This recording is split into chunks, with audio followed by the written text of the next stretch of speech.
I thought maybe I would take a couple minutes and show parents and maybe students also a little video on how to answer race questions.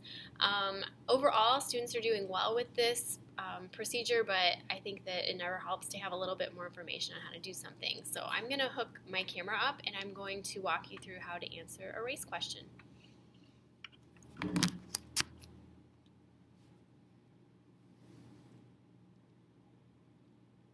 Okay, so in my science class, this is how I, in general, give the kids their prompt.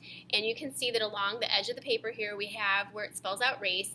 Each of the letters for race stand for a thing that the kids need to do while they're answering their question.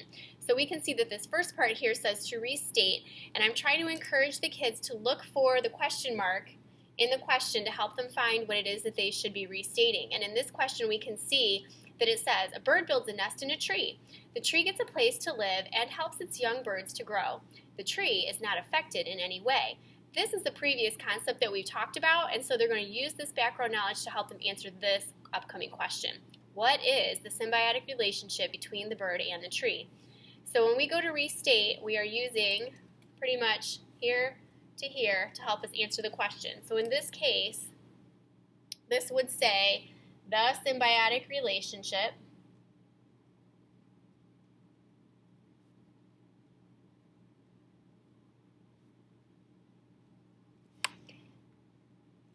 between the bird and tree. And I have told my students that if they would like to have their restate be a single sentence, that's fine. If they would like to combine it with their next part here, which is answer, that is also fine. In this case, they could say, the symbiotic relationship between the bird and tree are special. I think, and then go into their next sentence. Or they could combine these two sentences into the symbiotic relationship between the bird and tree are, and then tell me their answer. For this sample that I'm going to do for you right now, I'm going to have it be two separate sentences just because it's two separate actions. So the symbiotic relationship between the bird and tree are special. Okay, so now I'm going on, and you can see right here that if I use this part of the question, I can get 1 point right off the bat. The next part here is you do have to know that there are 3 different types of symbiosis, and before we answered this question, I did tell the kids and reviewed with them about symbiosis because it's been a while. But to answer the question, they're going to go on and say, I think, and I'm going to reference this relationship. The relationship, I'm going to go out of the box a little bit here, is, and the correct answer is commensalism. Okay, so that is our type of symbiosis. The next thing that we go on to is citing, or using data, evidence, observations, anything that you can explain that's going to tell more about how you know it is this thing, or whatever you said the answer was. So in this case, I know that commensalism is a relationship where one thing is benefiting and one thing doesn't really have an effect. And here I see that the birds are benefiting and that the tree is not affected. So I'm going to describe that relationship. I'm using evidence. Okay? So I'm going to say, for example, the bird, and I'm going to describe something about the bird, gets a place to live.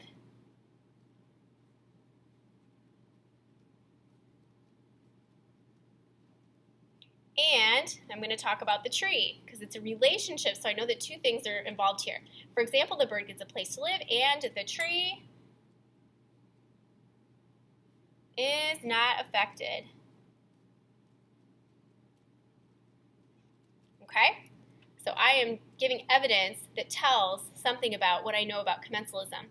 The E, this seems to be where a lot of kids are struggling. Many kids want to make this a summary sentence. They want to just neatly wrap this up and they want to say, and that's how I know it's commensalism. But that doesn't give us any more evidence or tell us more about information that we know that helps us to explain this commensalism relationship. So I'm going to use this, I like to say, stretch out your answer, expand on it, show off what it is that you know about this that helps you explain it.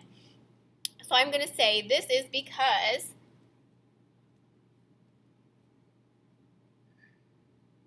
and I'm going to just define this word, because the bird benefits and the tree has no change. I'm going to go on to say it is not harmed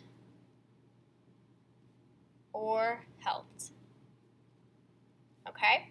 And so that goes on and explains there my evidence. So my whole complete answer would say, the symbiotic relationship between the bird and tree are special. I think the relationship is commensalism. For example, the bird gets a place to live and the tree is not affected. This is because the bird benefits and the tree has no change. It is not harmed or helped. Okay? So hopefully this will help those of you at home that are trying to help your kiddos, at least in science, to be able to walk through and see how it is that I'm trying to encourage them to think about how all this information goes together to form this really good, solid answer, not just telling what it is, but then also being able to prove I know some things about this and it helps me to explain what I understand about the concept. Okay? Thanks for watching.